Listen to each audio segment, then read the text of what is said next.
Test 2. You will hear a number of different recordings, and you will have to answer questions on what you hear. There will be time for you to read the instructions and questions, and you will have a chance to check your work. All the recordings will be played once only. The test is in 4 sections. At the end of the test, you will be given 10 minutes to transfer your answers to an answer sheet. Now turn to Section 1. Section 1. You will hear a student talking to the student accommodation officer at a college. First, you have some time to look at questions 1 to 5.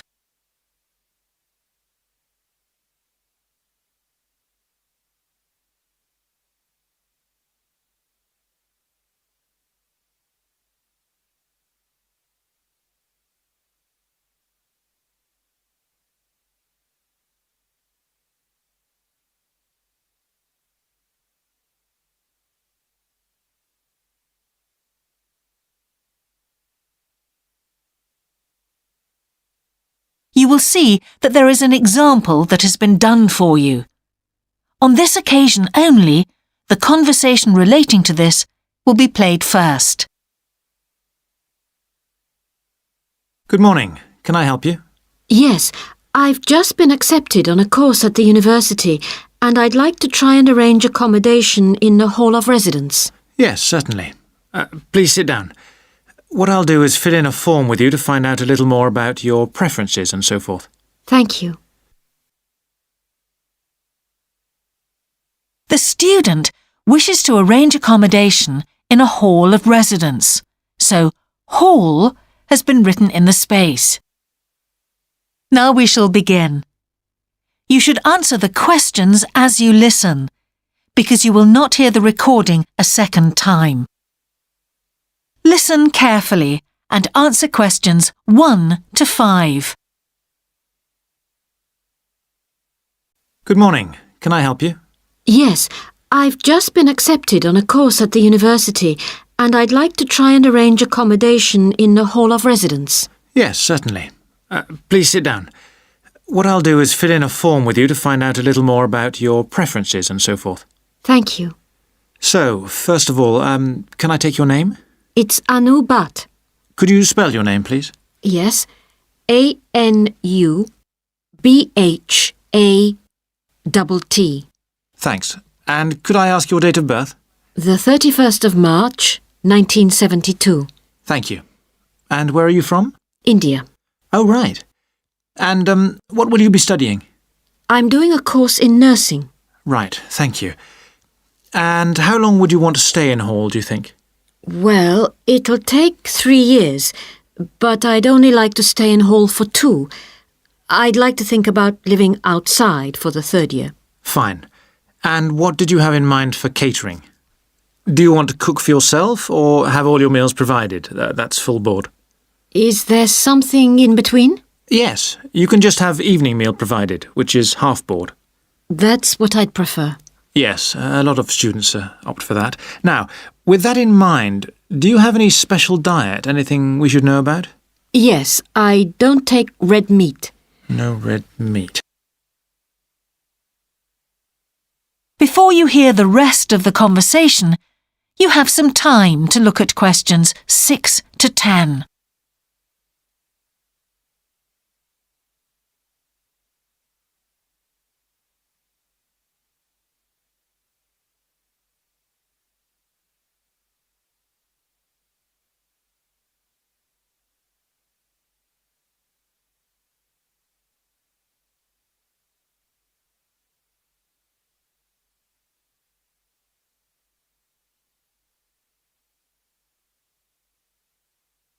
Now listen and answer questions 6 to 10. Now, thinking about the room itself, we have a number of options. You can have a single study bedroom or you can have a shared one. These are both what we call simple rooms. The other alternative is to opt for a single bedsit, which actually has more space and better facilities. There's about £20 a week difference between them. Well, actually my grant is quite generous and I think the bedsit sounds the best option. Lovely. I'll put you down for that and we'll see what availability is like. Now, can I ask some other personal details which we like to have on record? Yes, of course. I wonder if you could let us know what your interests are. This might help us get a closer match for placing you in a particular hall. Well, I love the theatre. Right. And I enjoy sports, particularly badminton. Ah, that's worth knowing. Now, what we finish with on the form is really a list from you of what your priorities are in choosing a hall, and we'll do our best to take these into account. Well, the first thing is I'd prefer a hall where there are other mature students, if possible. Yes, we do have halls which tend to cater for slightly older students. And I'd prefer to be out of town. That's actually very good for you because we tend to have more vacancies in out-of-town halls. Lucky. Yes. Anything else? Well, I would like somewhere with a shared area, a TV room, for example, or something like that. It's a good way to socialise. It certainly is. That's it. Now, we just need a contact telephone number for you. Oh, sure, I'll just find it. It's 667549. Great. So we'll be in contact with you as soon as possible. That is the end of section 1. You now have half a minute to check your answers.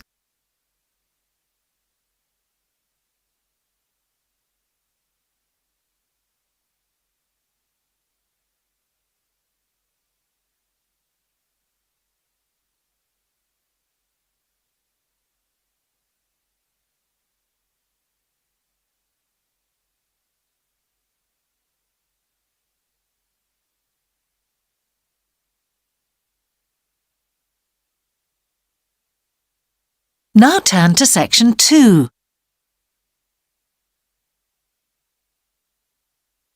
Section 2. You will hear a man giving a talk to new members of a wildlife club in the south of England. First, you have some time to look at questions 11 to 13.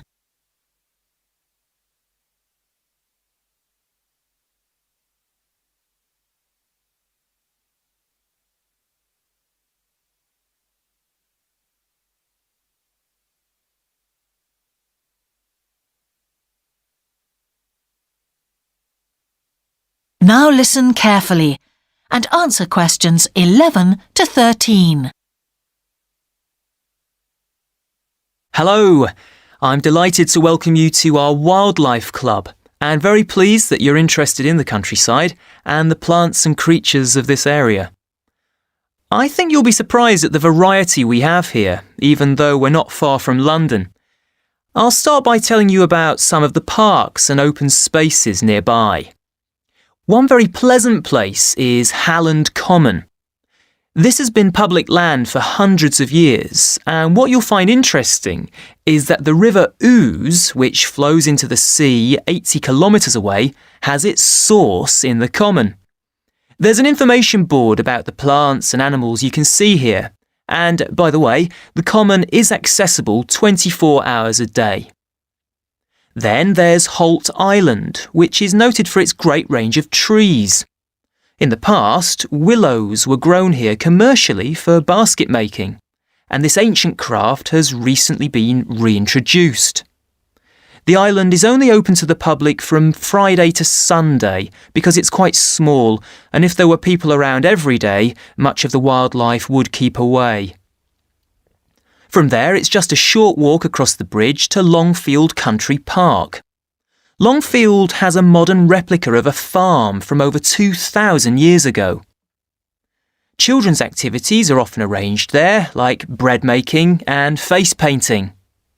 The park is only open during daylight hours, so bear that in mind if you decide to go there. Before you hear the rest of the talk, you have some time to look at questions 14 to 20.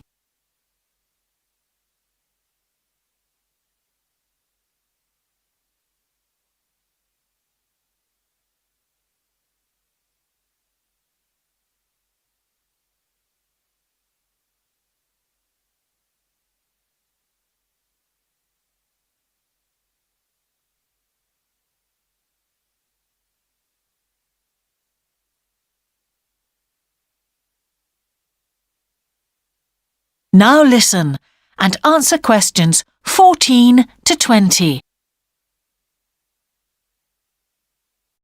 Longfield Park has a programme of activities throughout the year, and to give you a sample, this is what's happening in the next few days.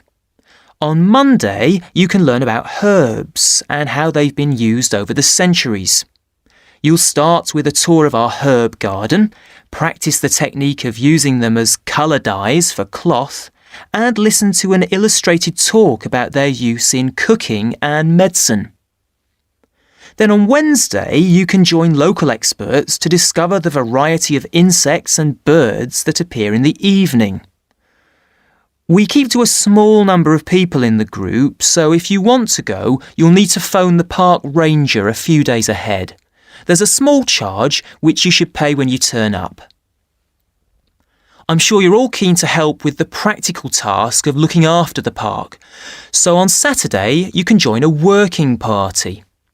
You'll have a choice of all sorts of activities, from planting hedges to picking up litter, so you'll be able to change from one to another when you feel like it. The rangers will be hard at work all day, but do come and join in, even for just a short while. One thing, though, is to make sure you're wearing something that you don't mind getting dirty or torn. And finally, I'd like to tell you about our new wildlife area, Hinchingbrook Park, which will be opened to the public next month. This slide doesn't really indicate how big it is, but anyway, you can see the 2 gates into the park and the main paths. As you can see, there's a lake in the northwest of the park with a bird hide to the west of it at the end of a path, so it'll be a nice, quiet place for watching the birds on the lake. Fairly close to where refreshments are available, there's a dog walking area in the southern part of the park, leading off from the path. And if you just want to sit and relax, you can go to the flower garden. That's the circular area on the map, surrounded by paths. And finally, there's a wooded area in the western section of the park, between 2 paths. OK, that's enough from me, so let's get on and have a look.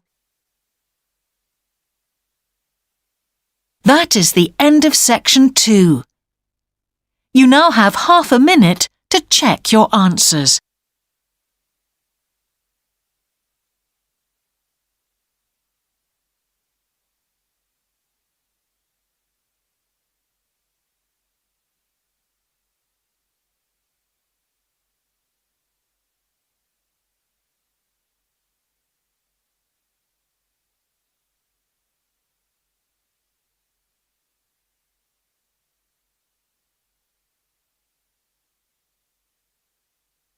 Now turn to section 3.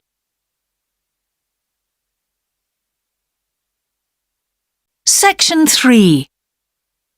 You will hear the Director of Studies in an English Language Centre and a student representative talking about their self-access centre. First, you have some time to look at questions 21 to 24.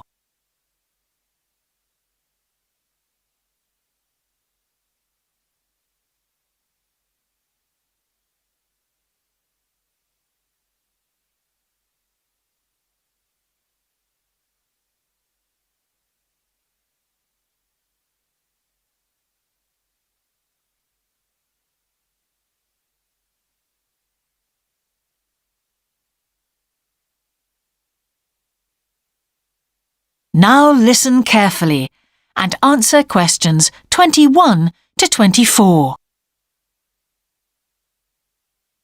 Hi, Yun. As you know, I've asked you here today to discuss the future of our self-access centre. We have to decide what we want to do about this very important resource for our English language students. So, can you tell me what the students think about this? Well, from the students' point of view, we would like to keep it. The majority of students say that they enjoy using it because it provides a variation on the classroom routine, and they see it as a pretty major component of their course. But we would like to see some improvements to the equipment, particularly the computers. There aren't enough for one each at the moment, and we always have to share. Well, yes, The teachers agree that it is a very valuable resource, but one thing we have noticed is that a lot of the students are using it to check their personal emails. We don't want to stop you students using it, but we think the computers should be used as a learning resource, not for emails. Some of us also think that we could benefit a lot more by relocating the Self-Access Centre to the main university library building. How do you think the students would feel about that, Yun? Well, the library is big enough to incorporate the Self-Access Centre, but it wouldn't be like a class activity anymore. Our main worry would be not being able to go to a teacher for advice. I'm sure there would be plenty of things to do, but we really need teachers to help us choose the best activities. Well, there would still be a teacher present and he or she would guide the activities of the students. We wouldn't just leave them to get on with it. Yes, but I think the students would be much happier keeping the existing setup. They really like going to the Self-Access Centre with their teacher and staying together as a group to do activities. If we could just improve the resources and facilities, I think it would be fine. Is the cost going to be a problem? It's not so much the expense that I'm worried about, and we've certainly got room to do it, but it's the problem of timetabling a teacher to be in there outside class hours. If we're going to spend a lot of money on equipment and resources, we really need to make sure that everything is looked after properly. Anyway, let's make some notes to see just what needs doing to improve the centre. Before you hear the rest of the conversation, you have some time to look at questions 25 to 30.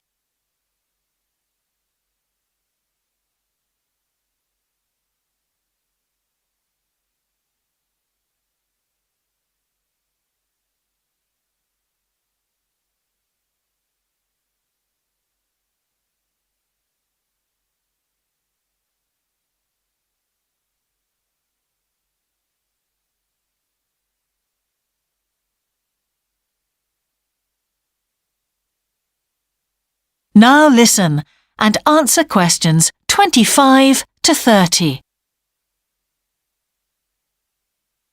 Now, what about the computers? I think it might be a good idea to install some new models. They would take up a lot less room, and so that would increase the workspace for textbooks and so on. That would be great. It is a bit cramped in there at times. What about other resources? Do you have a list of things that the students would like to see improved? Yes, one of the comments that students frequently make is that they find it difficult to find materials that are appropriate for their level, especially reading resources. So I think we need to label them more clearly. Well, that's easy enough. We can get that organised very quickly. In fact, I think we should review all of the study resources as some of them are looking a bit out of date. Definitely. The CD section especially needs to be more current. I think we should get some of the ones that go with our latest course books and also make multiple copies. Good. Now, I was also thinking about some different materials that we haven't got in there at all. What do you think of the idea of introducing some workbooks? If we break them up into separate pages and laminate them, they'd be a great resource. The students could study the main course book in class and then do follow-up practice in the Self-Access Centre. That sounds good.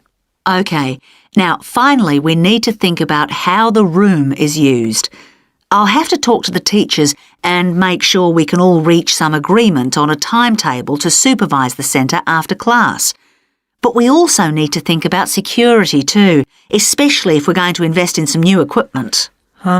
What about putting in an alarm? Good idea.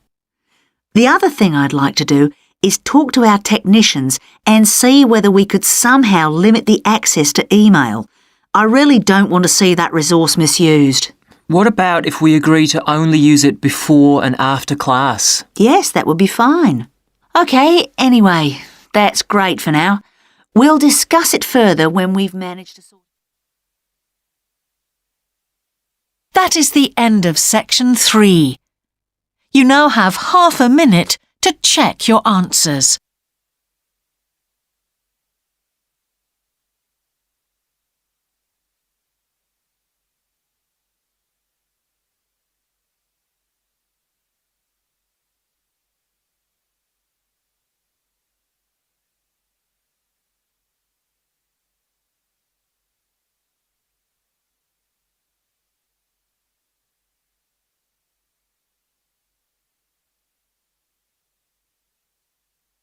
Now turn to section 4.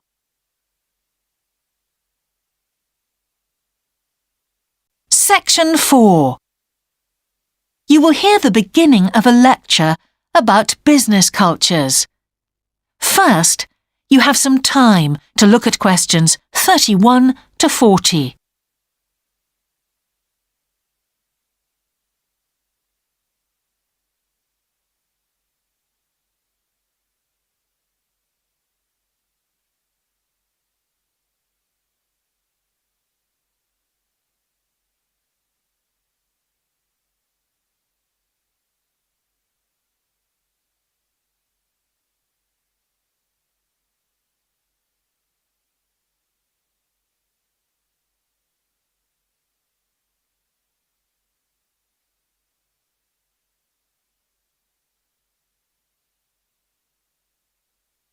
Now listen carefully and answer questions 31 to 40.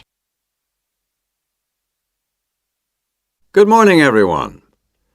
Now, whether you're going to university to study business or some other subject, many of you will eventually end up working for a company of some kind. Now, when you first start working somewhere, you will realize that the organization you've joined has certain characteristics. And we often refer to these social characteristics as the culture of the organization.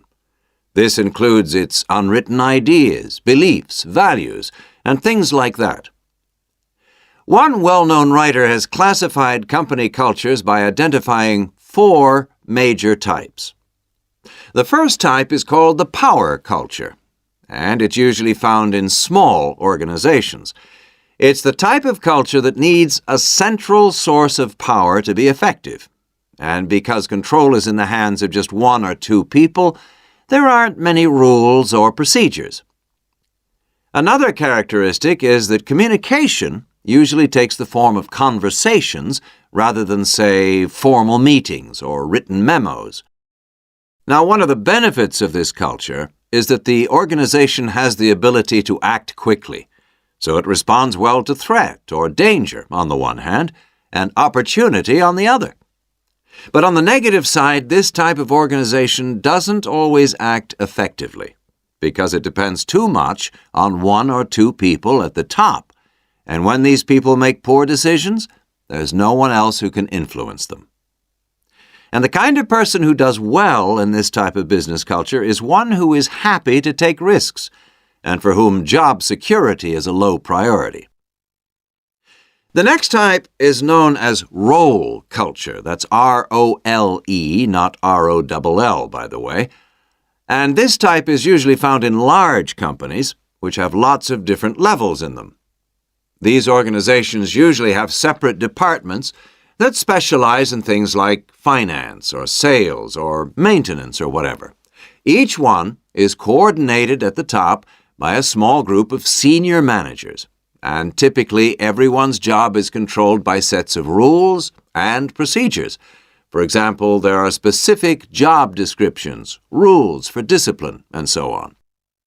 What are the benefits of this kind of culture? Well, firstly, because it's found in large organizations, its fixed costs, or overheads as they're known, are low in relation to its output or what it produces. In other words, it can achieve economies of scale. And secondly, it is particularly successful in business markets where technical expertise is important. On the other hand, this culture is often very slow to recognize the need for change, and even slower to react. What kind of person does this type of culture suit? Well, it suits employees who value security and who don't particularly want to have responsibility.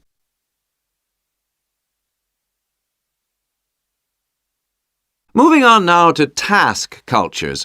This type is found in organizations that are project-oriented.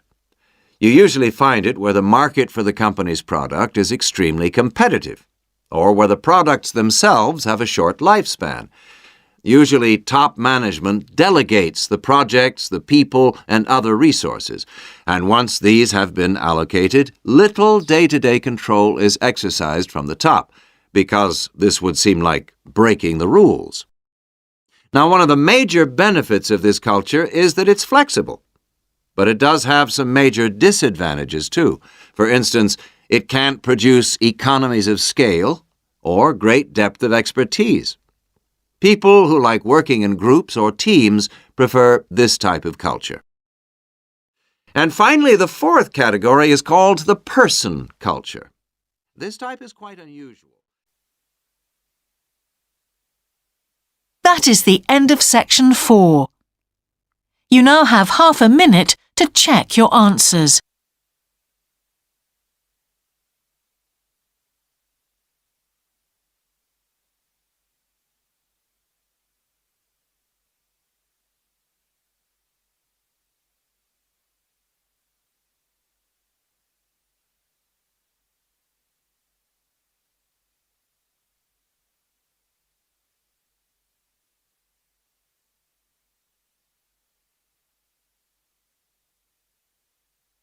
That is the end of the listening test. In the IELTS test, you would now have 10 minutes to transfer your answers to the answer sheet.